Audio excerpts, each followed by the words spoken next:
பாகிஸ்தானில் மசூதியில் எல்லாருமே தொழுகை நடத்திட்டு இருக்கும்போது திடீர்னு ஒரு குண்டுவெடிப்பு நடந்தது.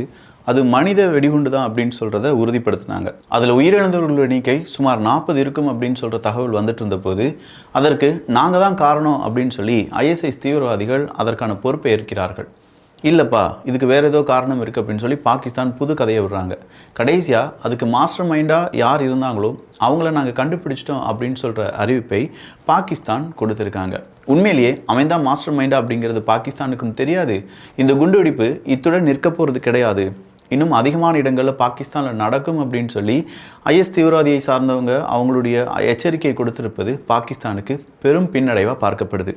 இந்த விஷயத்தை பாகிஸ்தான் மட்டும் பேசலை, பாகிஸ்தானில் ஏகப்பட்ட காசை இன்வெஸ்ட் பண்ணியிருக்கக்கூடிய சீனா அவங்களுடைய செய்தி ஊடகத்திலும் பேசியிருக்கிறார்கள் என்பது குறிப்பிடத்தக்கது. பாகிஸ்தானில் நடந்திருக்கக்கூடிய இந்த மனித வெடிகுண்டு அப்படின்னு சொல்லக்கூடிய தாக்குதல் என்டையர் பாகிஸ்தானில் ஒரு பேனிக் மோட உருவாக்கியிருக்கு அப்படின்னு சொல்லலாம். ஆல்ரெடி பலுச்சிஸ்தான் மாகாணத்தில் ஏகப்பட்ட விஷயங்கள் நடந்துட்டு இருக்கும்போது பாகிஸ்தானில் ஏற்பட்ட இந்த குண்டுவெடிப்பு அப்படிங்கிறது பெரிய பதட்டத்தை பாகிஸ்தானில் உருவாக்கியிருக்கு. இது மட்டும் கிடையாதுங்க, ஏகப்பட்ட செய்திகள் இருக்குது, எல்லாத்தையுமே பார்க்க போகிறோம். நான் உங்கள் விக்கி, இது உங்கள் தமிழ் விதை. ஷார்ட்டாக கொஞ்சம் செய்திகள். முதலாவதாக பாகிஸ்தானில் நடந்த குண்டுவெடிப்பு அப்படிங்கிற நிகழ்வை நம்ம பார்த்துருந்தாலும், அடுத்ததாக பாகிஸ்தானில் இன்வெஸ்ட்மெண்ட் பண்ணியிருக்கக்கூடிய சீனா இதை பதட்டமாக பார்ப்பதற்கான காரணம் இருக்குது. இப்போ வெடித்திருப்பது ஒரு சாதாரண தீவிரவாத அட்டாக் அப்படிங்கிறது இல்லை. ஏகப்பட்ட நாடுகளில் பெரிய தலைவலியை ஏற்படுத்தி இருக்கக்கூடிய IS தீவிரவாதிகளுடைய மிக முக்கியமான வெடிகுண்டு அப்படின்னு சொல்கிறாங்க. இந்த IS அப்படிங்கிறது இப்போ சமீப காலத்தில் பல நாடுகளிலும் பேசப்பட்டு வருது. குறிப்பாக சிரியாவாக இருக்கட்டும், அதை சுற்றி இருக்கக்கூடிய பல பகுதிகளாக இருக்கட்டும், ஏகப்பட்ட இடத்துல இவங்களுடைய அடுத்தடுத்த வளர்ச்சி அப்படிங்கிறத பார்க்கிறார்கள். அமெரிக்கா ISIS நாங்கள் கட்டுப்படுத்திட்டோம் அப்படின்னு சொன்னால் கூட பாகிஸ்தான்லேயே இப்படி ஒரு மனித வெடிகுண்டை வெடிக்க வச்சுருக்காங்கன்னா கண்டிப்பாக இன்னும் கட்டுப்படுத்த வேண்டிய நிறைய விஷயங்கள் இருக்குது அப்படிங்கிறத அமெரிக்கா உணருமா, இல்லை சோர்ஸே பாகிஸ்தானா அப்படிங்கிறதுலாம் பெரும் கேள்வி தான். அடுத்ததாக வந்திருக்கக்கூடிய தகவல் என்ன அப்படின்னு பார்த்தீங்கன்னா, எப்ஸ்டீன் ஃபைல்ஸ். எப்ஸ்டீன் ஃபைல்ஸினுடைய 2 பாகங்கள் ஆல்ரெடி தமிழ் பட்சத்தில் ரிலீஸ் ஆயிடுச்சு. 3வது பாகம் சீக்கிரமாக ரிலீஸ் ஆகும். அந்த நேரத்தில் நீங்கள் நிறைய விஷயங்கள் தெரிந்து கொள்வீர்கள். நான் சொன்ன மாதிரி நம்முடைய வாட்ஸ்அப் சேனலில் அதுக்கான கம்ப்ளீட் லிங்க், அதை ஃபைல்ஸை நீங்கள் எப்படி பார்க்கலாம், வீடியோஸ் எப்படி பார்க்கலாம் அப்படிங்கிறதுக்கான எல்லா URL-ம் கொடுக்கப்படும். அதையும் தாண்டி தலாய் லாமா அவர்களுடைய பெயரும் இந்த எப்ஸ்டீன் ஃபைல்ஸ்குள்ளே இருந்ததாக சொல்லப்படுது. அப்படி இருந்தது உண்மைதான் என்பதை நம்மால் பார்க்க முடிகிறது. பட் தலாய் லாமா என்ன சொல்கிறாருன்னா, இல்லை நான் ஜெஃப்ரி எப்ஸ்டீனை பார்த்ததே கிடையாது அப்படின்னு சொல்கிறாரு. அதை டோட்டலாக மறுத்திருக்கிறார் என்பதும் குறிப்பிடத்தக்கது தான். ஸோ தலாய் லாமா அதை சார்ந்திருக்கக்கூடிய அந்த எப்ஸ்டீன் ஃபைல்ஸ் அப்படிங்கிறது நம்முடைய பார்வைக்கு வரும்போது கண்டிப்பாக அதை பற்றியான வீடியோவும் நம்முடைய இந்த எப்ஸ்டீன் ஃபைல்ஸினுடைய எபிசோடில் வரும் என்பது குறிப்பிடத்தக்கது. அடுத்ததாக பாமாயில் தான். இந்தியா மலேசியா எப்பா ஏதாவது ஒரு நல்ல விஷயம் நடக்கும் அப்படின்னு கேட்டால் எஸ், நடந்துருச்சு. இந்தியா மலேசியா 2 நாட்டு உறவை மேம்படுத்த போகிறோம் அப்படிங்கிறதும், டின்னர் சூப்பராக இருந்துச்சு, மலேசியா தந்த டின்னர் நல்லா இருந்துச்சு அப்படின்னு சொல்லி பிரதமர் நரேந்திர மோடி அவர்களுடைய புகழாரமும், 2 நாடுமே மியூச்சுவல் டிஃபென்ஸ் அப்படிங்கிறத பற்றியான அடுத்தடுத்த ஆவணங்களில் கையெழுத்து போட போகிறாங்க. இது இல்லாமல் ஃபுட்டாக இருக்கட்டும், அதாவது பாம் ஆயிலினுடைய ப்ரைஸு அது ரெடியூஸ் ஆகிறதுக்கான வாய்ப்புகள் இருக்குது. ஏகப்பட்ட இடத்துல மலேசியா இந்தியா மோதிக்கிட்டே இருந்தாங்க. குறிப்பாக பாகிஸ்தான் அப்படின்னு சொல்லும்போதும், ஜம்மு அண்ட் காஷ்மீர் பிரச்சனையின் போதும் மலேசியா நமக்கு எதிராகத்தான் நின்னாங்க. அப்படி மலேசியாவினுடைய உறவு ஒட்டுமொத்தமாக இந்தியாவிடமிருந்து இல்லாமல் போயிடுமா அப்படின்னு சொல்லக்கூடிய அந்த நேரத்தில் தான் இந்திய பிரதமர் நரேந்திர மோடி அவர்களுடைய மலேசியாவினுடைய அந்த விசிட் ரொம்ப முக்கியமானதாக பார்க்கப்பட்டது. ஸோ அதில் ஒரு பாசிட்டிவ் ரெஸ்பான்ஸ் வந்திருக்கிறதுனால 2 நாட்டினுடைய உறவு மேம்படுவதற்கான வாய்ப்புகள் அதிகமாக மாறியிருக்கின்றன. சுடானில் ஒரு மனிதர் அங்கே வாழவே முடியாத சிச்சுவேஷன் தான் சுடானில் இருக்குது, பாதிக்கும் மேற்பட்ட இடங்களில். ஸோ அப்படிப்பட்ட மனிதர்கள் ஒரு இடத்துலேருந்து இன்னொரு இடத்துக்கு டிஸ்பிளேஸ் ஆவாங்க பார்த்தீங்களா, அந்த மனிதர்கள் மேலே அட்டாக் நடத்தியிருக்காங்க என்பதெல்லாம் நரகம். அது எப்படி சொல்கிறதுன்னு தெரியல. RSFனுடைய அட்டாக் அப்படிங்கிறத துருக்கி உட்பட பல நாடுகள் அவங்களுடைய கண்டனத்தை தெரிவித்திருக்கிறார்கள். ஒபாமாவினுடைய மனைவி, இவங்க 2 பேரையுமே ஒரு ஏப்ஸ் மாதிரி ஒரு வீடியோவை சோஷியல் மீடியா, அதுவும் ட்ரூத் சோஷியல் மீடியாவில் பதிவேற்றம் செஞ்சுருந்தாங்க. ட்ரம்ப் அவர்களிடம் அந்த வீடியோவை எப்படியாவது டிலீட் பண்ணுங்கள், அதுக்கான அப்பாலஜைஸ் பண்ணுங்கள் அப்படின்னு சொல்லும்போது அதெல்லாம் என்னால் முடியாது அப்படின்னு சொல்லி மறுத்திருக்கிறார். சொல்லப்போனால் ட்ரம்ப் அவர்களுடைய ஆட்டம் வேறு மாதிரி இருக்குது. இதுக்கு எண்டு கார்டு இல்லவே இல்லையாப்பா அப்படிங்கிற லெவலில் பலரும் அவங்களுடைய கேள்வியை கேட்டுட்டு வந்துட்டு இருக்காங்க. நியூ ஸ்டார்ட் அக்ரிமெண்ட்டுக்கான ரீப்ளேஸ்மெண்ட்டை நாங்கள் தேடிக்கிட்டு இருக்கோம் அப்படின்னு சொல்லி அமெரிக்கா சொன்னதும், அமெரிக்கா எங்களுடன் நியூ ஸ்டார்ட்டை பற்றி இன்னும் பேசலை, அதுக்கு பதிலாக அவங்க புதிய சில அக்ரிமெண்ட் அப்படிங்கிறத அப்ரோச் பண்ணிட்டு இருக்காங்க. அதனால் இந்த நியூ ஸ்டார்ட் என்கிற இந்த அக்ரிமெண்ட் ரீப்ளேஸ்மெண்ட் அப்படிங்கிறதுக்கான பேச்சுவார்த்தை நடக்கவில்லை என்பதை ரஷ்யா இன்று சொல்லியிருக்கிறார்கள். ஈரான் மற்றும் அமெரிக்காவினுடைய பேச்சுவார்த்தை ரொம்பவே நல்லா இருந்துச்சு அப்படின்னும், அதே நேரத்தில் யுரேனியம் என்ரிச்மெண்ட் நியூசிலாந்து அப்படிங்கிறத பற்றியான பேச்சுக்களும் நடந்ததாக ஈரான் இன்று அறிவிப்பை வெளியிட்டிருக்கிறார்கள்.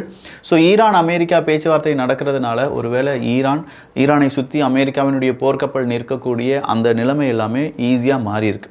ஸோ ஓவராலாக இப்போது ஸ்டாக் மார்க்கெட்டில் வேலை செய்யக்கூடிய நபர்கள் இந்த விஷயம் உங்களுடைய பார்வைக்கு கொண்டு வர வேண்டும் அப்படிங்கிறது ரொம்ப முக்கியமானது. ஏன்னா மிடில் ஈஸ்ட்டில் நடக்கக்கூடிய சிக்கல் நம்முடைய ஷேர் மார்க்கெட்டை ரொம்ப பெரிய அளவில் பாதிக்கும். அதே நேரத்தில் மிடில் ஈஸ்ட்டில் ஈரான் அப்படிங்கிற ஒரு நாட்டை அமெரிக்கா என்ன செய்ய போகிறாங்க அப்படிங்கிறது தான் பெரும் கேள்வியாக இருந்துச்சு. அந்த கேள்விக்கான பதில் நமக்கு இப்போ கிடச்சிருக்கு. ஜூன் மாதம் தான் டெட்லைன். அமெரிக்கா ஒரு டெட்லைனை கொடுத்துருக்காங்க. ஜூன் மாதத்துக்குள்ளே ரஷ்யா உக்ரைன் உங்களுடைய யுத்தத்தை முடிச்சிருங்க, அப்படி இல்லைனா அது சரிப்பட்டு வராது, பீஸ் டீலை ஏற்படுத்துருங்க அப்படின்னு சொல்லி இந்த ஜூன் மாதம் அந்த டெட்லைன் அப்படிங்கிறத அமெரிக்கா கொடுத்துருக்காங்க. பட் இந்த டெட்லைன் உக்ரைனுக்கு பொருந்துமா இல்லை அதை ரஷ்யா மட்டும்தான் ஃபாலோ பண்ண போகிறாங்களா அப்படின்னு கேட்டால் இரண்டு பேருமே இதை செஞ்சு தான் ஆக வேண்டும், இதுக்கு எந்த விதமான சொல்யூஷனும் கிடையாது அப்படின்னு சொல்லி அமெரிக்கா இப்போது அதுக்கு திட்டவட்டமான முடிவை கூறியிருக்கிறார்கள். ரஷ்யா உக்ரைனினுடைய பவர் கிரிட் மேலே அட்டாக் நடத்துறதுனால எங்களுக்கு எமர்ஜென்சி பவர் கிரிட் அப்படிங்கிறது வேண்டும் என்கிற அந்த ரிக்வெஸ்ட்டை போலந்து நாட்டிடம் வச்சிருக்காங்க. போலந்து இந்த ரிக்வெஸ்ட்டுக்கு செவி சாய்ப்பார்களா அப்படிங்கிறது ஒரு கேள்வியாக மட்டுமே இருக்கிறது. காரணம் போலந்துக்குள்ளேயே பல பிரச்சனைகளும் உக்ரைனுக்கு உதவி செய்யணுமா வேண்டாமா அப்படிங்கிற கேள்வியுடன் போலந்து அரசியலில் பல புயல் வீசிக்கொண்டிருக்கிறது என்பதும் குறிப்பிடத்தக்கது. பங்களாதேஷில் நிஃபா வைரஸால் உயிரிழப்பு முதலாவதாக 2026 பதிவு செய்யப்பட்டிருக்கிறது.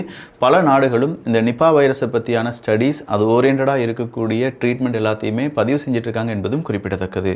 நிஃபா வைரஸ் அப்படின்னு சொன்ன உடனே கேரளா தான் கொஞ்சம் நம்ம ஞாபகத்துக்கு வருது. ஐயா கேரளா கொஞ்சம் பார்த்துருந்துக்கோயா அப்படிங்கிறதான் பலருடைய கருத்தும். ரஷ்யாவினுடைய மெடிக்கல் காலேஜில் நிறைய இந்தியர்கள் படித்து வருகிறார்கள் அப்படிங்கிறது நமக்கு தெரியும். நேற்று அங்கே ஒரு நைஃப் அட்டாக், கத்தியால் குத்தப்பட்ட 4 இந்திய மாணவர்கள் அப்படிங்கிற ஒரு தகவல் கண்டிப்பாக ரஷ்யாவிலும் இந்த மாதிரியான அட்டாக் நடக்க ஆரம்பிச்சிருச்சோ அப்படிங்கிற ஒரு பயத்தை ஏற்படுத்தி இருந்தது.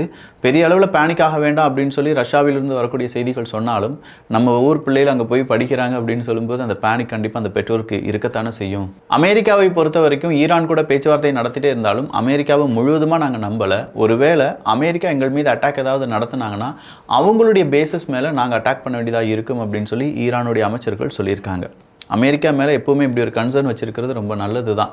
ஏன்னா அமெரிக்கா சொல்கிறது ஒன்று செய்கிறது ஒன்றா தான் இருக்கும். அந்த நேரத்தில் இந்த மாதிரியான நிகழ்வுகள் நடைபெறாமல் இருப்பதற்கு ஈரான் இப்போயே நாங்கள் ப்ரிப்பேர் ஆகிட்டோம் அப்படின்னு சொல்கிறத சொல்லாமல் சொல்லியிருக்காங்க. உக்ரைனை பொறுத்த வரைக்கும் அமெரிக்கா மற்றும் ரஷ்யாவுக்கு இடையே ஒரு புரிதல் ஏற்பட்டிருக்கு அப்படிங்கிறத உக்ரைனுடைய அதிபர் ஜெலன்ஸ்கி அவர்கள் ரொம்ப பிலீவ் பண்ணுறார். அவங்க அமெரிக்கா மற்றும் ரஷ்யா 2 பேருமே ஏதோ ஒரு பெரிய பொருளாதார அடிப்படையிலான டீலை செய்கிறதுக்கு காத்துட்ருக்காங்க. அந்த டீல் மட்டும் சரியாயிடுச்சுன்னா உக்ரைனை யாருமே கவனிக்க மாட்டாங்க, அந்த டீலுக்காக தான் அமெரிக்காவும் ரஷ்யாவும் பேசிக்கிட்டு இருக்காங்க அப்படிங்கிற ஒரு குற்றச்சாட்டை இன்று உக்ரைனுடைய அதிபர் ஜெலன்ஸ்கி அவர்கள் கூறியிருக்கிறார். ஒரு பக்கம் பேச்சுவார்த்தை, இன்னொரு பக்கம் 2 நாடுகளும் சேர்ந்து ஏதோ டீல் பண்ணிட்டு இருக்காங்க அப்படிங்கிற ஒரு கொசுறு செய்தியும் போட்டிருக்கிறதுனால கொஞ்சம் ஒரு மிக்ஸ்டு ஃபீலிங்காக தான் இருக்குது. சனிக்கிழமை மட்டுமே கிட்டத்தட்ட 13க்கும் அதிகமான நபர்களுக்கு தூக்கு தண்டனை நிறைவேற்றியிருக்கிறது ஈரான் என்கிற தகவல் இன்று அமெரிக்க ஊடகத்தால் வெளியிடப்பட்டிருக்கிறது.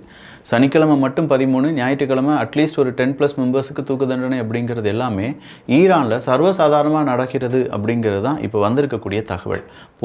போராட்டத்தை சார்ந்து இருக்கக்கூடிய பல நபர்கள் கைது செய்யப்பட்டார்கள் அப்படிங்கிறதெல்லாம் நமக்கு தெரிஞ்ச விஷயமா இருந்தாலுமே இதுக்கு நடுவில் இந்த கைது செய்யப்பட்ட நபர்களை தான் இந்த மாதிரி எக்ஸிக்யூட் பண்ணுறாங்களா அப்படிங்கிற ஒரு கேள்வியும் உருவாகி இருக்கிறது. கிரீஸில் ஒரு நபர் கொஞ்சம் கைது செய்யப்பட்டார். காரணம் என்ன அப்படின்னு பார்த்தா சீனாவுக்கான உளவு ஆளியாக அவர் செயல்பட்டார் அப்படிங்கிறது தான். ஆனால் அப்படி கைது செய்யப்பட்டவர் கிரீஸினுடைய முக்கியமான ஒரு இராணுவ அதிகாரி என்பதும் குறிப்பிடத்தக்கது. ஏர்லைன் மற்றும் டெலிகாம் இது இரண்டுமே ஒரு நாட்டுக்கு ரொம்ப முக்கியமானது. சிரியாவில் இந்த ஜாயிண்ட் ஏர்லைன்ஸாக இருக்கட்டும், டெலிகாம் அந்த இன்ஃப்ராஸ்ட்ரக்சர் டெவலப்மெண்ட்டாக இருக்கட்டும், இதை நானும் சேர்ந்து சேரேன் அப்படின்னு சொல்லி சவுதி அரேபியா இன்றைக்கு உறுதி கொடுத்திருக்காங்க. ஸோ சவுதி அரேபியாவினுடைய உதவி சிரியாவுக்கு பெரிய ஒரு உந்து சக்தியாக இருக்க வாய்ப்புகள் இருக்கு. போர்ட் ஆஃப் பீஸ், இந்த போர்ட் ஆஃப் பீஸ் இனாகிரேஷன் அப்படிங்கிறது சீக்கிரமாக நடக்க போகுது. அந்த இனாகிரேஷன் டைமில் ஹங்கேரியனுடைய பிரைம் மினிஸ்டரும் அதில் இருப்பார் அப்படின்னு சொல்லப்படுது. யாரையுமே அப்போ விட்டே வைக்கலையா டொனால்டு ட்ரம்ப் அவர்கள். இந்த போர்ட் ஆஃப் பீஸ் அப்படிங்கிறதுல ரஷ்யா இருக்கிறது, அந்த பக்கமாக இருக்கக்கூடிய பெலரஸ் இருக்காங்க, இப்போ ஹங்கேரியும் இருக்காங்க அப்படின்னு சொல்லும்போது அமெரிக்கா ஒரு டபுள் கேம் ஆடுதோ. ஏன்னா மேற்குலக நாடுகளையும் கூப்பிட்டுருக்காங்க, மேற்குலக நாடுகளுடைய எதிரிகள் அப்படின்னு சொல்லக்கூடிய நாடுகளையும் கூப்பிட்டிருப்பதனால அமெரிக்காவின் மீதான சந்தேக பார்வை நாளுக்கு நாள் அதிகரித்து வருகிறது. ஸோ நிறைய செய்திகள் பார்த்துருக்கோம். இந்த செய்திகளை பற்றி உங்களுடைய கருத்துக்கள் இங்கே வரவேற்கப்படுகின்றன. எல்லோரும் தமிழ் விதையில் இணைந்திருங்கள். நல்லதை பகிர்ந்து நல்ல சமுதாயத்தை உருவாக்குவோம். நன்றி, வணக்கம்.